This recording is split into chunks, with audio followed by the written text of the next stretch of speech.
यरूशलेम से कितने फरीसी और शास्त्री यीशु के पास आकर कहने लगे, तेरे चेले पुरनियों की रीतियों को क्यों टालते हैं? वे बिना हाथ धोए रोटी खाते हैं। उसने उनको उत्तर दिया, तुम भी अपनी रीतियों के कारण परमेश्वर की आज्ञा क्यों टालते हो? क्योंकि परमेश्वर ने कहा था, अपने पिता और अपनी माता का आदर करना, और जो कोई पिता या माता को बुरा करे वो मार डाला जाए। पर तुम कहते हो, यदि कोई अपने पिता या माता से कहे, जो कुछ तुझे मुझसे लाभ पहुंच सकता था वो परमेश्वर को अर्पित किया जा चुका है, तो वो अपने माता पिता का आदर न करे। सो तुमने अपनी रीतियों के कारण परमेश्वर का वचन टाल दिया। हे कपटियों, यशायाह ने तुम्हारे विषय में ये भविष्यवाणी ठीक ही की है। ये लोग होठों से तो मेरा आदर करते हैं, पर उनका मन मुझसे दूर रहता है, और ये व्यर्थ मेरी उपासना करते हैं, क्योंकि मनुष्यों की विधियों को धर्मोपदेश करके सिखाते हैं। और उसने लोगों को अपने पास बुलाकर उनसे कहा, सुनो और समझो, जो मुंह में जाता है वो मनुष्य को अशुद्ध नहीं करता, पर जो मुंह से निकलता है वही मनुष्य को अशुद्ध करता है।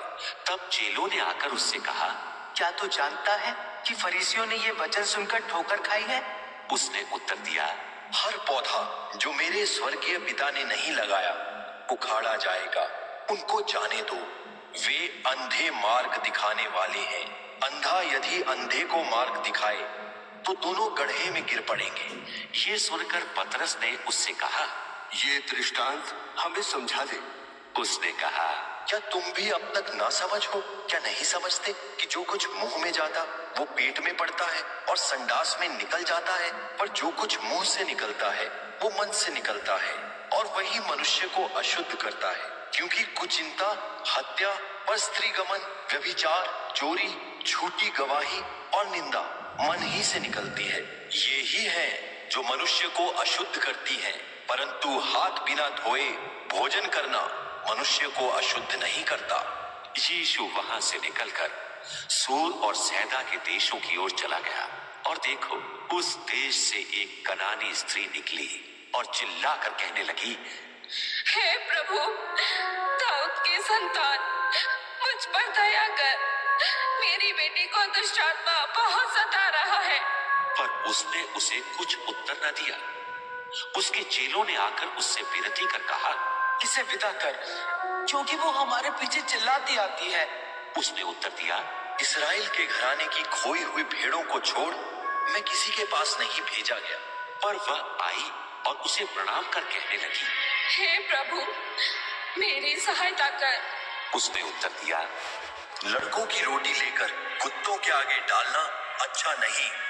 उसने कहा, सत्य है प्रभु, पर कुत्ते भी वो चूर चार खाते हैं जो उनके स्वामियों की मेज से गिरते हैं। इस पर यीशु ने उसको उत्तर देकर कहा, हे स्त्री, तेरा विश्वास बड़ा है, जैसा तू चाहती है तेरे लिए वैसा ही हो। और उसकी बेटी उसी घड़ी चंगी हो गई।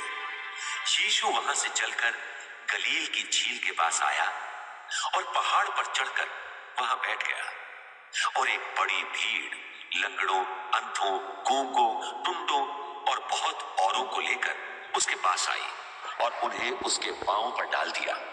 उसने उन्हें चंगा किया।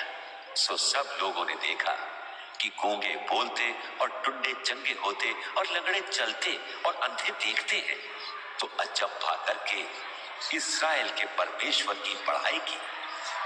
यीशु ने अपने चेलों को बुलाकर कहा, मुझे इस भीड़ पर तरस आता है, क्योंकि वे 3 दिन से मेरे साथ हैं और उनके पास कुछ खाने को नहीं है।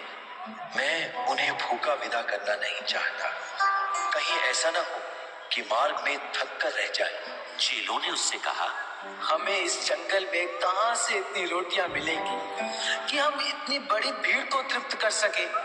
यीशु ने उनसे पूछा, तुम्हारे पास कितनी रोटियां हैं? उन्होंने कहा, 7 और थोड़ी सी छोटी मछलियां। तब उसने लोगों को भूमि पर बैठने की आज्ञा दी और उन 7 रोटियों और मछलियों को ले धन्यवाद करके तोड़ा और अपने चेलों को देता गया, और चेले लोगों को। सो सब खाकर तृप्त हो गए और बचे हुए टुकड़ों से भरे हुए 7 टोकरे उठाए और खाने वाले स्त्रियों और बालकों को छोड़ 4000 पुरुष थे। तब वो भीड़ को विदा कर नाव पर चढ़ गया और बगदद देश के सिवानों में आया।